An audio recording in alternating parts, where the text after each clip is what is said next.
女人惊奇地发现女儿找的男朋友竟然是她前男友的儿子。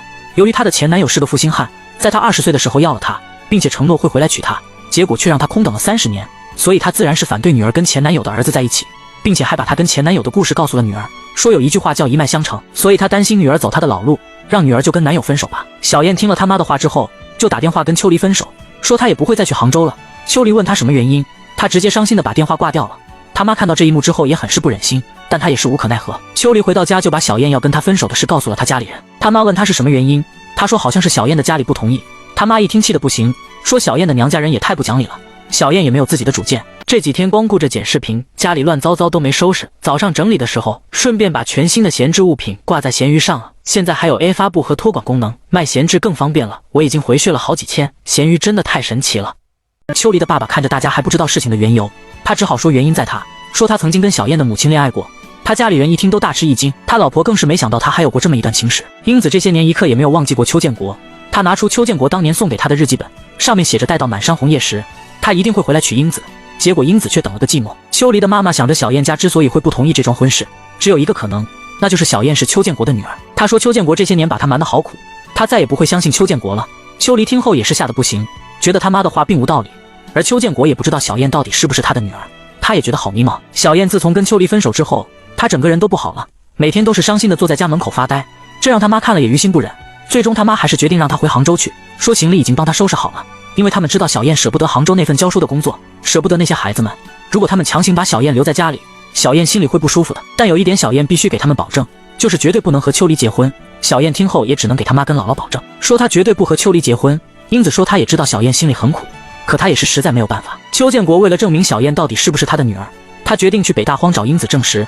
而此时小燕也踏上了去杭州的火车，虽然他人去了杭州，可他却没有办法再和秋离在一起了。小燕来到杭州之后，他还是忍不住的见了秋离。秋离问小燕真的会是他爸的女儿吗？小燕却不知道该怎么回答秋离，只能伤心的躲开他，因为他也不知道他和秋离是不是同父异母的姐弟，只能刻意的保持着距离。当邱建国30年后再次踏进英子家的院子，他刚一走进来，英子就有了心灵感应，他察觉到邱建国肯定来了，看着屋外若隐若现的人影，他就知道他猜的没错，可他却表现得格外慌张，不知道自己该不该去打开这扇门。建国，这门我不能给你开，他关了快30年了，30年的思念和等待是划在我心上一道深深的伤口，我没有力气为你打开它。英子，我知道你不会原谅我，我知道这扇门你不会为我打开，可我还是要见到你，我必须要见到你。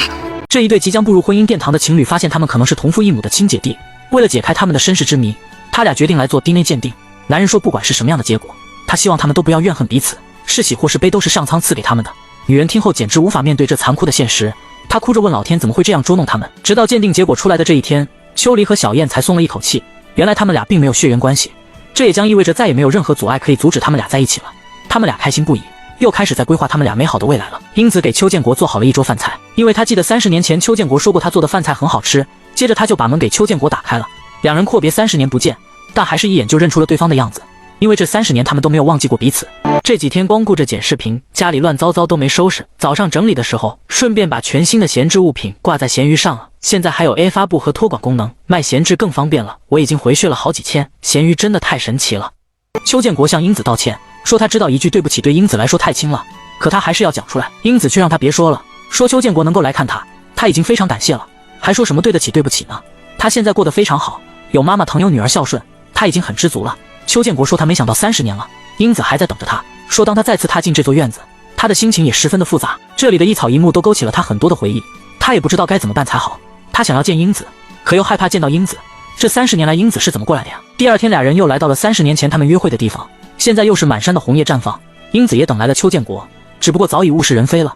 邱建国说他这次来是想弄清楚一件事，现在小燕跟秋离要结婚了，可他想知道小燕是不是他的女儿。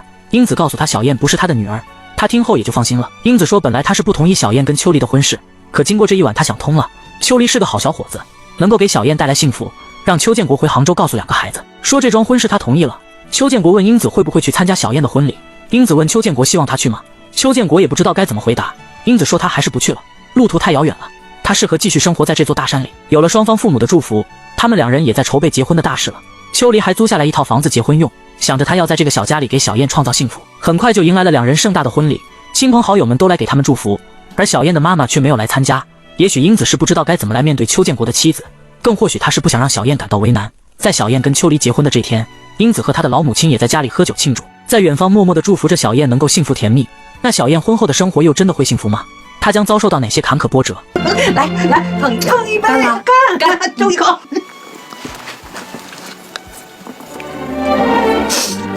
哎呦，妈，你别难过了，高兴，我也高兴。咱们再喝2盅，再喝一杯，祝他们甜甜蜜蜜，恩爱啊！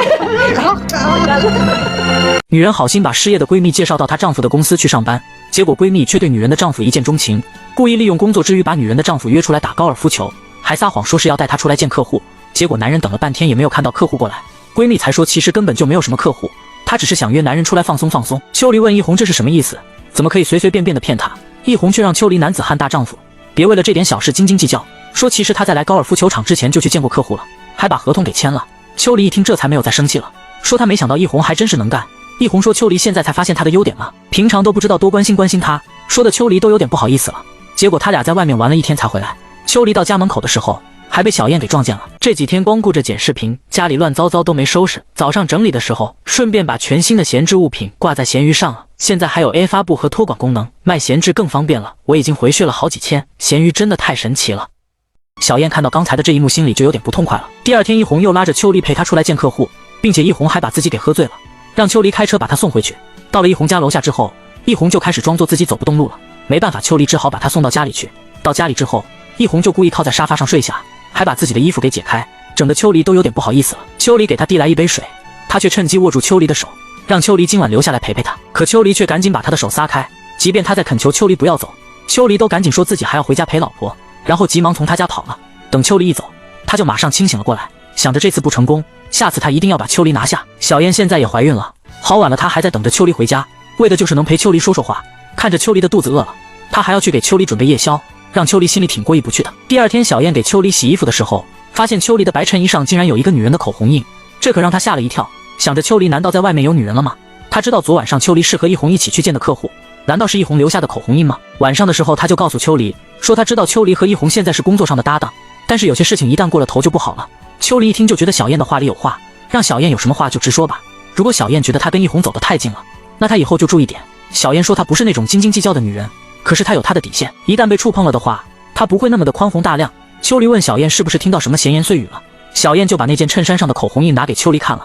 秋离看了后也是吓了一跳，赶紧解释她也不知道这是怎么回事，说昨晚吃饭的时候只有一红一个女的，可她真的没有碰过一红，她可以对天发誓的。小燕听后也只能原谅她。这样吧，以后这种应酬尽量少去。一来呢，我自己喝多了也确实挺难受的；二来还有这种七七八八的破事，我真的是有点说不清楚。行了，我也没揪住不放了。女人无意间在丈夫的衬衣上发现了口红印，她顿时就察觉到丈夫可能跟她的闺蜜有一腿。她的闺蜜为了打消她的怀疑，还特地把她约出来谈那个口红印的事，说那个口红印确实是她弄的，只不过那天她喝醉了，女人的丈夫送她回家，她不小心蹭在了女人丈夫的衬衣上。一红说她可不敢跟小燕抢男人，让小燕可不要把她当成老三了，她要是再不来跟小燕解释的话，秋离那脸都拉得老长了。小燕听后才知道自己误会了，还跟一红道了歉。结果一红晚上又把秋离拉出来了，说她要带秋离去放松放松。秋离问他们这是去哪，一红说她想邀约秋离去游泳。秋离一听就问一红怎么知道她喜欢游泳，说她中学可是游泳队的。一红让秋离今天正好可以展示展示，可秋离说今天有点晚了，他老婆还在家里等着他呢。这几天光顾着剪视频，家里乱糟糟都没收拾，早上整理的时候顺便把全新的闲置物品挂在闲鱼上了，现在还有 A 发布和托管功能，卖闲置更方便了，我已经回血了好几千，闲鱼真的太神奇了。接着秋离就跟一红来游泳馆游泳了，不料还被秋离的同事给看到了。看着秋离跟一红俩人这么亲密，他便赶紧给小燕打电话，让小燕别傻在家里待着了，到游泳馆来看看自己的老公跟谁在一起吧。小燕听后才知道可能又出事了，这时候小燕正好跟她小姑子秋月在一起，于是两人便来到了游泳馆。可小燕考虑了好久，她还是觉得不进去了，但秋月让她嫂子别怕，说她嫂子不好问的话她来问。结果他俩话音刚落，秋离就跟一红从游泳馆出来了，并且一红还主动亲吻了秋离。小燕看后伤心不已，即便秋离让一红不要乱来，可一红都还在故意耍手段，想要让秋离扶她，说她的脚崴了。秋离只好搀扶着她走，这可让秋月看不下去了，直接冲下来找他哥，说他哥可是有老婆的人，难道一红不知道吗？一红说秋月又不是秋离的老婆，秋月说她是秋离的妹妹，问一红到底跟他哥什么关系。凭什么跟他哥拉拉扯扯的？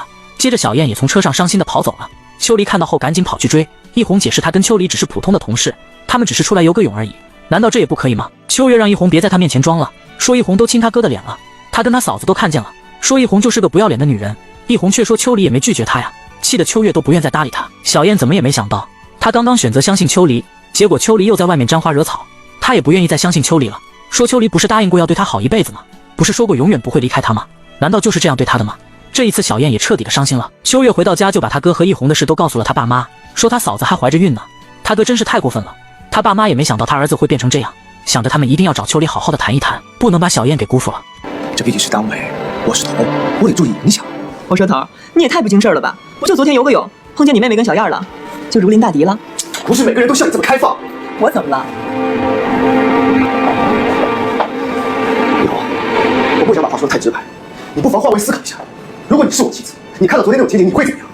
可惜我不是，所以你无法理解啊。我今天一早就给小燕打电话了，想约她出来解释，可她说没时间，这明明就是拒绝嘛。小燕有她的道理，她不想听到谎言。哎，照你这么一说，我成那撒谎的人了。至少小燕认为你没有诚意啊。我就知道你帮我也帮不出什么好结果。女人无意间看到丈夫跟她最好的闺蜜在车里亲吻，看到这一幕的她难过不已。没想到曾经对她海誓山盟的丈夫，竟然会这样背叛她。一时情绪崩溃的她，过马路还不小心被车给撞了，而且她现在还是一个孕妇，还好被她的2个朋友路过看见，才把她送去了医院。原本今天秋离跟一红是要去上海出差的，一红还提前把秋离的手机关机了，说是她怕秋离等下登机的时候忘了。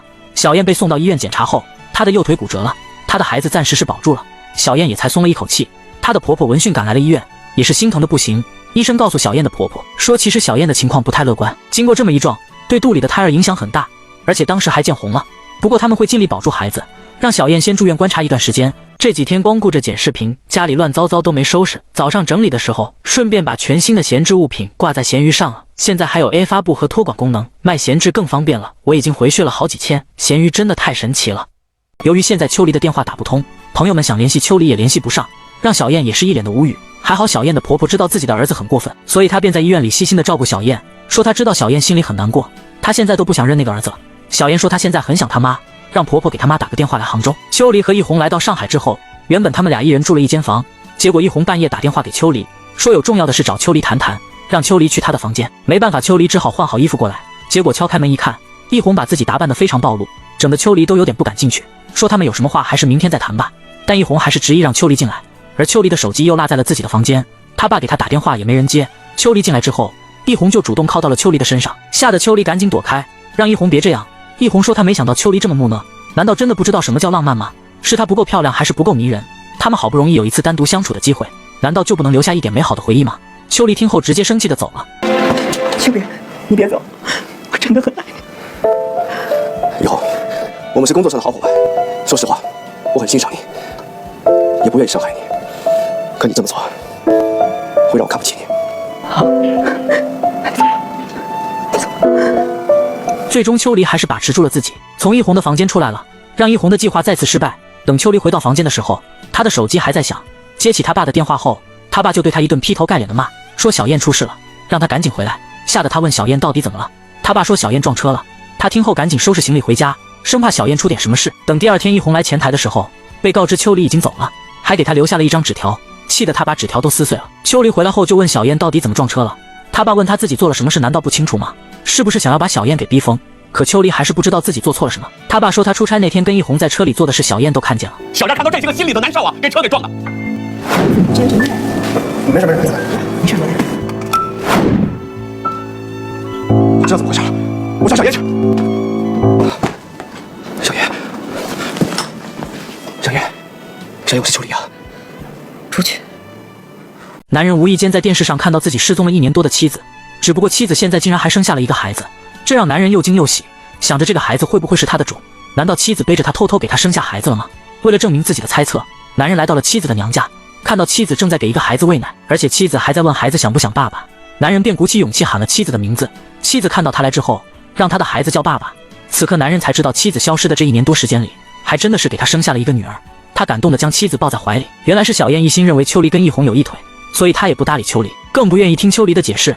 他妈来了之后，他把心里所有的委屈都告诉了他妈，说他给过秋离很多机会，可秋离却一次次的让他失望，说他想离开这里回北大荒。这几天光顾着剪视频，家里乱糟糟都没收拾。早上整理的时候，顺便把全新的闲置物品挂在闲鱼上了。现在还有 A 发布和托管功能，卖闲置更方便了。我已经回血了好几千，闲鱼真的太神奇了。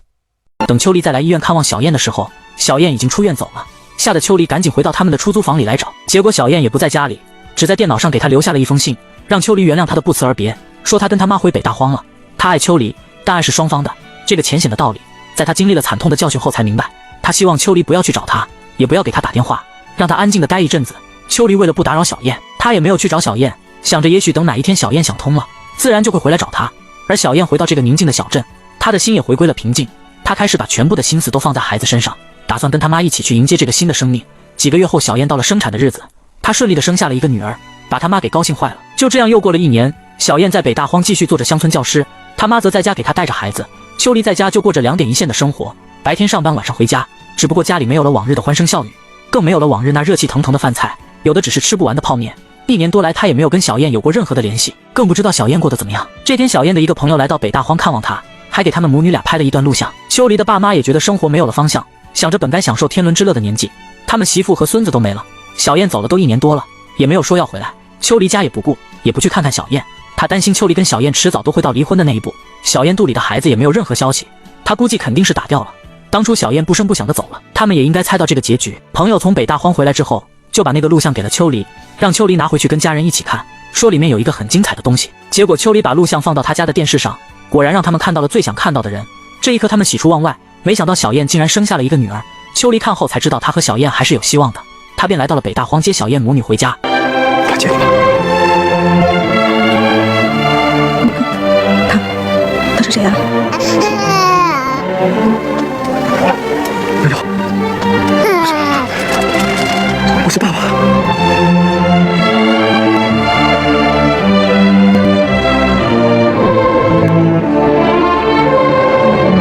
男人惊奇地发现他失踪1年多的妻子竟然生下了一个孩子，他赶紧上前来询问妻子这个孩子是谁的，直到妻子抱起孩子朝他喊爸爸，他才知道这是妻子为他生下的女儿。为了感谢妻子这1年多来的付出，他把妻子和孩子从乡下接了回来。他的爸妈看到自己有孙女了，也是开心的不行。原本这一家5口人可以过上幸福甜蜜的日子，结果男人又着了妻子闺蜜的道，轻信了闺蜜的花言巧语，竟然挪用了她300万的公款。在她得知这件事后，很是生气，让闺蜜赶紧把这笔钱送回来。可闺蜜心里压根就没打算还回这笔钱。秋离因为在公司里有了烦心事，回来后她也心情不好。小燕跟她说一些孩子的事，可她却压根没有心思听，反倒还觉得小燕太烦了，说小燕生了孩子之后怎么变得这么烦人了？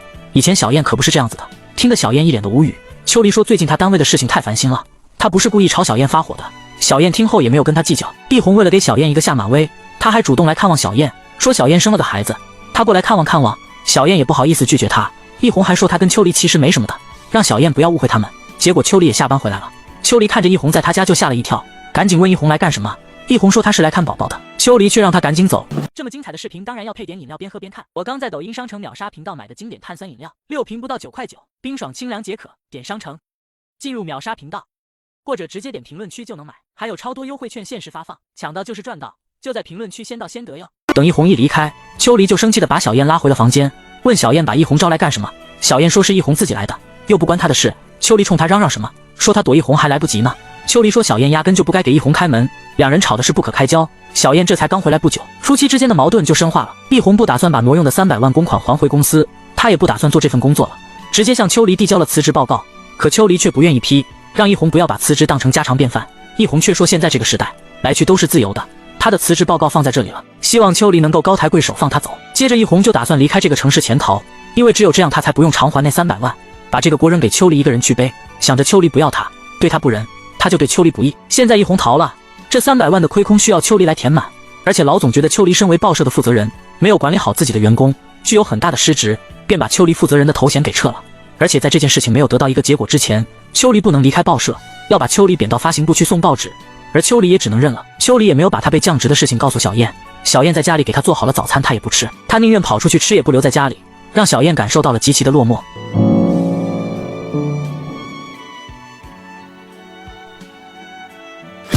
怎么了？做噩梦了？哟，怎么发烧了？要不去医院看看吧？没事，没事。给你找点药。女人无意间看到她当老总的丈夫竟然在蹬3轮车送报纸，她一猜就知道丈夫肯定是出事了。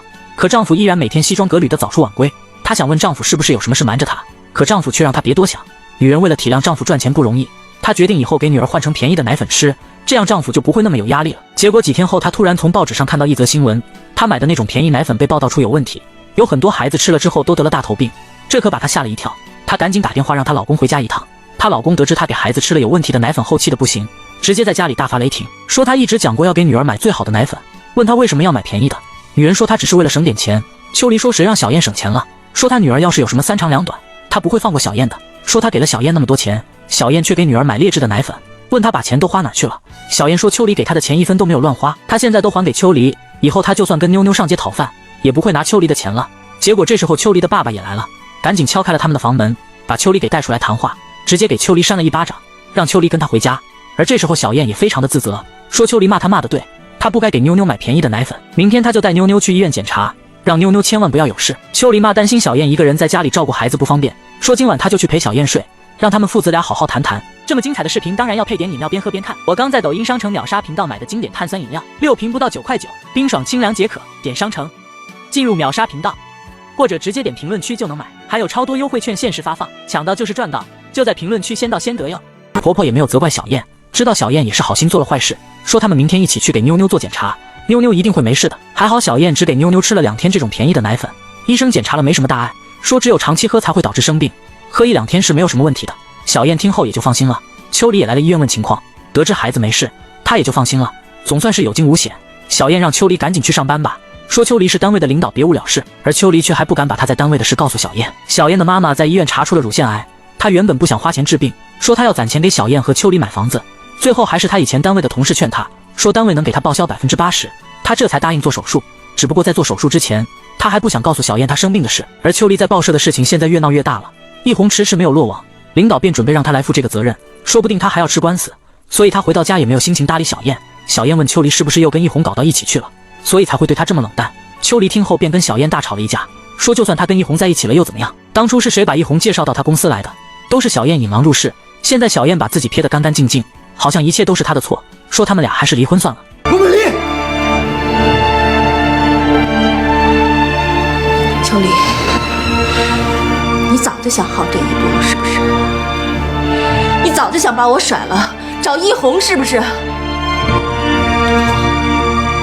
我成全你，我成全你。这对结婚几年的夫妻终于走到了离婚的这一步，女人一心认为丈夫跟她的闺蜜好上了，所以她不愿再和丈夫过下去，而男人是因为公司出事了，他可能会摊上官司，所以才故意找借口和老婆吵架离婚。结果来离婚的时候被工作人员告知离不了，因为他们的孩子现在才5个月，法律规定孩子不到半岁是不允许离婚的，让他们回去学好了婚姻法再来，把他们给请了回去。就这样他们俩的婚也没有离成。这时秋离接到他爸打来的电话，说是他妈生病住院了，吓得他赶紧和小燕一起去医院，还好他妈没有大碍。秋离妈担心小燕会跟秋离走到离婚的那一步，所以她便告诉了小燕秋离的委屈，说秋离被一红给害惨了，卷走了报社好几百万，秋离现在还被撤职了，说秋离这段时间一直在找机会找到一红。小燕听后才知道她冤枉秋离了，她刚才还差点和秋离离了婚。原本小燕他妈是打算在医院里做手术的，结果她接到小燕要离婚的电话，马上就从北大荒赶到杭州来了，生怕小燕冲动把婚给离了。还好小燕没有把婚离成，他妈也就松了一口气。小燕说她现在也知道了秋离的难处，她想出去上班，这样也能减轻他们家的压力。他妈也答应给她带孩子，只要他们夫妻俩过得好就足够了。小燕为了减少家里的开支，她又重新找了一处便宜的房子住，想着只要他们一家人能够开开心心的在一起，比什么都重要。这么精彩的视频当然要配点饮料边喝边看，我刚在抖音商城秒杀频道买的经典碳酸饮料，6瓶不到9块9，冰爽清凉解渴，点商城进入秒杀频道，或者直接点评论区就能买，还有超多优惠券限时发放，抢到就是赚到，就在评论区先到先得哟。小燕也告诉秋离，不管怎么样她都会陪在秋离的身边，相信一红总有落网的那一天，秋离也能够洗清冤屈。就这样小燕在售楼部做起了经理，努力赚钱养家糊口。就在他们家日子越来越有盼头的时候，秋离却被检察院的人给带走了，因为现在一红还没有落网，所以只能把秋离给抓起来。小燕看到后伤心不已，她为了找到一红的下落，替秋离洗清冤屈，在外面连续找了半个月，果然功夫不负有心人，一红住在她姑妈家的时候被小燕给发现了，小燕就报警把一红给抓了起来。坏人终究要落入法网，秋离也被无罪释放了出来。小燕来接的他，终于秋离可以没事了。英子为了让秋离跟小燕好好过日子，在小燕到家之前，他就带着妞妞回北大荒了。结果小燕却接到他妈以前的同事打来电话，说是他妈得了乳腺癌晚期，现在他妈又不肯去做手术，让小燕赶紧回来一趟吧。由于英子的病情被耽误了，现在做手术也已经没有意义了。临死之前告诉小燕一个秘密，说小燕其实不是他的亲生女儿，是他在医院里面捡来的。当时他抱着小燕在医院里等了好久，想着把小燕的亲生母亲等来，结果却没有等到。小燕听后不敢相信这是真的，直到他妈拿出了他小时候的襁褓，让小燕有机会的话就去寻找自己的亲生母亲，还让秋离要珍惜小燕，夫妻一场好好过日子。接着英子就离开了这个人世。妈，你安息吧，这片土地留下了您一生的爱，您的爱会一直留在我心里。妈，我们走了，等到满山枫叶红的时候，我会带着妞妞回来看您，我以后也会给妞妞讲您的故事。